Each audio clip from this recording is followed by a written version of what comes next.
बिस्मिल्लाहिर्रहमानिर्रहीम। अस्सलाम वालेकुम। हम सैयद तारिक शहर इलाहाबाद से आप देख रहे हैं यूट्यूब चैनल दृष्टि का प्रोग्राम मेरी आवाज़ सुनो। आज हम आपसे बात करेंगे सियासत के मसले पे, जो हिंद के अंदर सियासत मौजूदा वक्त में चल रही है।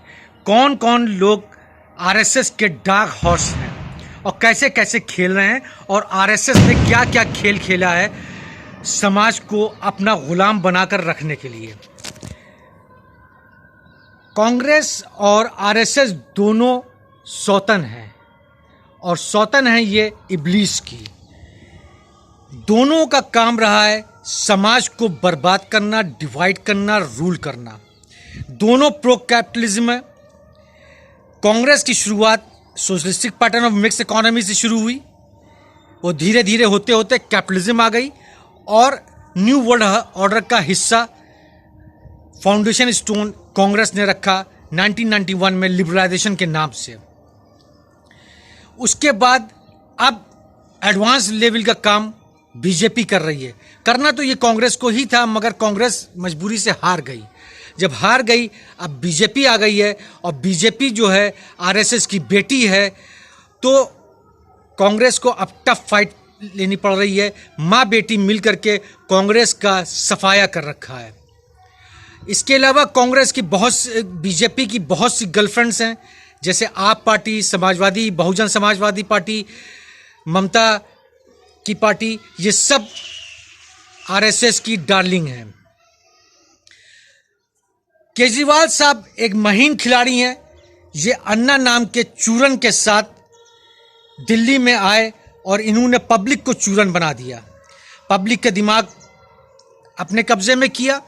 इसलिए कि कांग्रेस वहाँ पिछले 55-60 साल से हुकूमत कर रही थी, उसकी जड़ें पाताल तक धसी हुई थी, करप्शन पीक पे था। अब करप्शन का नया आयाम सेट करना था, नेक्स्ट माइलस्टोन तक ले जाना था।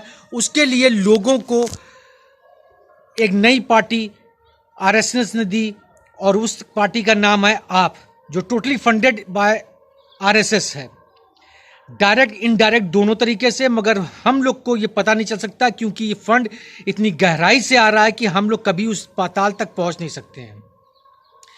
तो कांग्रेस जहां जहां मजबूत थी, जहां जहां बीजेपी कांग्रेस को नहीं हरा सकती थी, वहां वहां उन्होंने आप पार्टी के जरिए कांग्रेस का सफाया किया।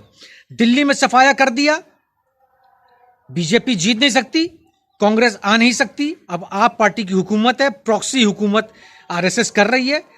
दिखावे के लिए नूरा कुश्ती कांग्रेस और बीजेपी और आप पार्टी में चलती रहती है, मगर अंदर ही अंदर दोनों बैठ करके आराम से डियर डार्लिंग खेलते रहते हैं।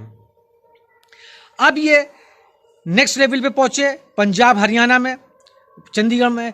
यहां पे इन्होंने कांग्रेस का सफाया किया। अब वहां पे भी आप पार्टी मौजूद है। पिछले इलेक्शन में गुजरात में कांग्रेस ने टफ फाइट दी थी और बीजेपी की नींद उड़ा दी थी, और बहुत ही क्लोज मार्जिन से बहुत सी सीटें बीजेपी जीती थी और कांग्रेस हारी थी। बीजेपी को मालूम है कि इकॉनमी बर्बाद जा रही है, ग्लोबल इकॉनमी बर्बाद जा रही है। जब तक ग्लोबल इकॉनमी पटरी पे नहीं आएगी तो नेशनल इकॉनमी कुछ नहीं कर सकती है, रोजगार बढ़ नहीं सकता है। हम क्या कर सकते हैं? कुछ नहीं कर सकते हैं। तो अब पब्लिक के पास जाके बताना क्या है, अचीवमेंट इनके क्या है। हिंदू मुसलमान भी अब थक चुका है। तो कांग्रेस हो सकता है कि इनको हरा दे, और कांग्रेस अगर जीत जाती है तो पिछले 29 साल से जो बीजेपी वहां पे हुकूमत कर रही है, तो उसके सारे दफन चिट्ठे खुल जाएंगे, सारे करप्शन आ जाएंगे, फिर हंगामा होगा। उसका असर 2024 के इलेक्शन में पड़ेगा। तो इसलिए कांग्रेस बीजेपी को अपना किला मजबूत रखना है। तो इसलिए पूरी तरीके से इनके आप पार्टी को वहां पर लॉन्च करना है, पूरी फंडिंग करना है, आपके ऊपर चरस बो के रखना है कि आपके ऊपर जुल्म कराया जा रहा है, आपके ऊपर जाति की जा रही है, तमाम सीबीआई रेड हो रही है, सब चीज होना है। ये सब पब्लिक सेंटिमेंट को खींचने के लिए है, प्रो टू आप करने के लिए है। बीजेपी से जो लोग नाराज हैं वो आप पार्टी की तरफ चले जाएंगे, और वो कांग्रेस के भी लोग होंगे तो कांग्रेस का भी वोट जो है आपकी तरफ चला जाएगा। इसी चीज को देखते हुए सिसोदिया साहब के घर पर सीबीआई की रेड डाली गई। सब मालूम था, प्री प्लान था, क्या होना है क्या नहीं होना है, कुछ मिलना नहीं है, मगर मीडिया कवरेज होगा और पब्लिक का सेंटिमेंट जो है सिसोदिया साहब की तरफ चला जाएगा और वो फिर आप पार्टी को इसका फायदा होगा गुजरात में। इसी चीज को लेकर के वो गुजरात में पूरी तरीके से एक्टिव होंगे और पब्लिक का जो एक वेव होती है, जो एक साइलेंट वेव होती है, जो खामोश वोटर होते हैं, जो देखते रहते हैं किस तरफ मुड़ना है, वो लास्ट मोमेंट किधर मुड़ना है, वो सब आप पार्टी की तरफ आ जाएंगे। बीजेपी का जो वोट है वो उसको इंटैक्ट मिलेगा और बाकी जो वोट होंगे वो डिस्ट्रीब्यूट हो जाएंगे। कांग्रेस के वोट आप पार्टी पास चले जाएंगे। और इसके अलावा आरएसएस की डार्लिंग समाजवादी पार्टी ने पिछले इलेक्शन में 78 सीट पर उतारा था वोट काटने के लिए, इस बार भी वहां जाएंगे। और इसके अलावा दूसरी पॉलिटिकल पार्टीज भी वहां पे जाएंगी, तो वो भी थोड़ा बहुत वोट खींचेंगी। इस तरीके से क्या होगा कि सॉलिड वोट जो बीजेपी का बीजेपी के पास रहेगा, बाकी वोट जो है डिस्ट्रीब्यूट हो जाएंगे दूसरों में। सेकंड लार्जेस्ट पार्टी बनकर के आप सामने आएगी और बीजेपी का फंडा क्लियर, उसके हाथ में हुकूमत रहेगी, कुछ नहीं हो पाएगा।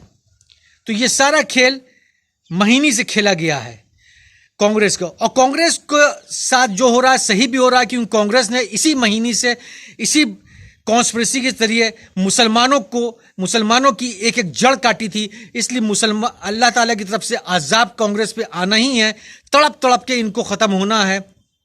जब तक ये मुसलमानों से खुलकर माफी नहीं मांगेंगे, इनके साथ इसी तरह बर्बादी होती रहेगी और पप्पू पप्पी लेते लेते स्वर्गवास पे चले जाएंगे। कांग्रेस पार्टी स्वर्गवासी हो जाएगी। ऐसे भी बुढ़ी है, इनके सारे जितने भी नेता हैं सब भागे भागे फिर रहे हैं, सब झोला लेके फिर रहे हैं, हमें ले लो हमें ले लो हमें ले लो। और जहां जहां बीजेपी की सरकार नहीं बनती है वहां वहां ये सरकार बनवा देते हैं, पैसा ले करके चले जाते हैं। ये जीतते हैं कांग्रेस के टिकट पे और जाते हैं बीजेपी के पास और बीजेपी की गवर्नमेंट बनाते हैं।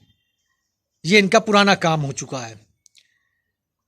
हो सकता है कि मेरे एनालिसिस गलत हो, मगर इसको गलत साबित करना मुश्किल भी होगा आम पब्लिक के लिए। शुक्रिया।